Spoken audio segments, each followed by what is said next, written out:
14. Naaman's Little Maid. STEM Publishing, William J. Hocking, Letters to Young Believers, 14.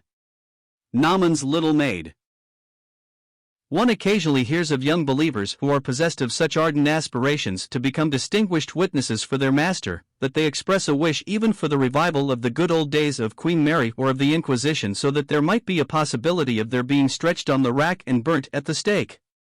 This zealous spirit, however laudable in itself, is really uncalled for, since we are taught in Scripture not to court but to flee persecution, Matt 10:23. Though if called, like Stephen, to magnify Christ by death, we are to meet it fearlessly even in its worst form. The fact is that the great majority of Christians during the far greater portion of their lives are required to testify for the Lord amid the most ordinary circumstances. How many there are, for instance, who hardly ever step out of the routine of the family circle, or the round of relatives and friends, or the circle of business associates? In such cases, are there no opportunities to testify for Christ? None, perhaps, that will bring the witness before the public gaze of man, but many the far-reaching influence of which will only be known at the judgment seat of Christ. Who can tell the effect of the loving word and the kindly deed done and said in the name of the Master? We have in Scripture an instructive example of one whose simple and faithful testimony God owned and used and chronicled for our imitation. The person by whom Naaman, the Syrian leper, was directed to the prophet of Jehovah was a little maid in his household. This girl was snatched away from her relations and her home in the land of Israel by one of the bands of Syrian marauders. She was forced to exchange her liberty for slavery in a foreign clime, and for slavery which was inseparable from temptations and hardships that, without a secret supply of strength, were enough to quench her moral and spiritual life. Besides, this little daughter of Israel found herself in a land where the true God was unknown, and where idol worship was supreme. There was not one in Damascus who was likely to instruct Naaman's little slave girl in the law of Moses. Can we wonder if she was tempted sometimes to abandon her faith in Jehovah and bow herself in the house of Rimmon like all the other slaves in the great general's house?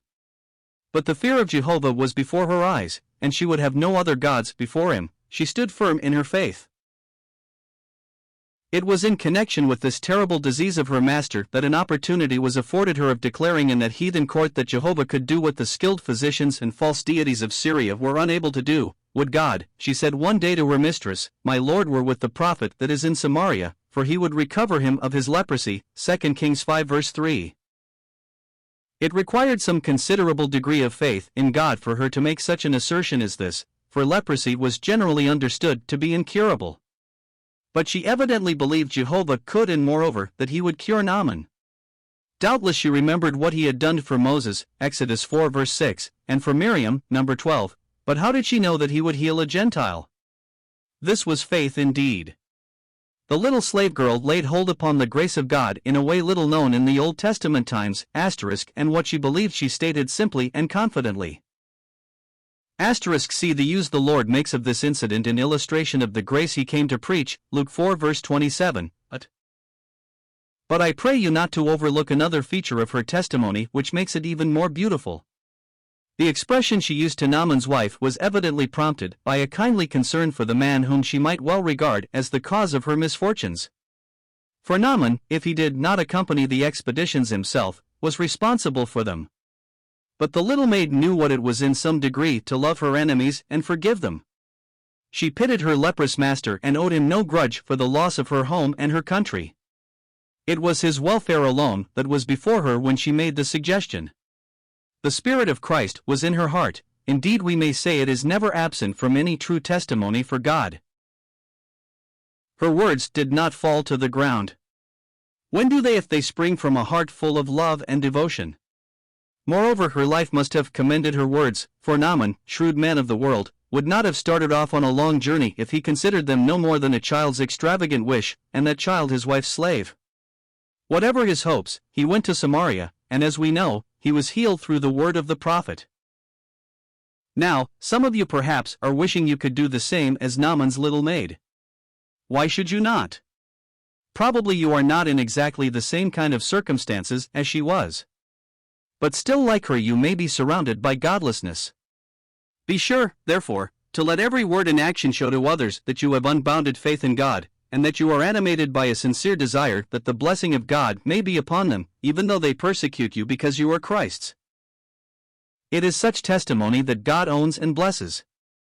And it is within the reach of all to speak the simple word pointing out the direction in which salvation is to be obtained, backing up the word with a faithful life.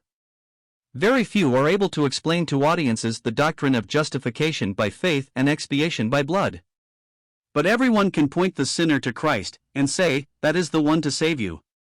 Only you must give others to see that you have been to him yourself, and that he has given you something not to be obtained anywhere else. We see from the narrative in 2 Kings 5 that the little maid was actually of more service to the poor leper than Jehoram, king of Israel, who gave himself up to expressions of impotent despair. So, please remember that the silent influence of a Christian life, and the earnestly spoken desire for another's salvation is more often the means of blessing than the bushels of sermons intended to make the sinner as comfortable as possible in Damascus, rather than to send him down to the waters of Jordan.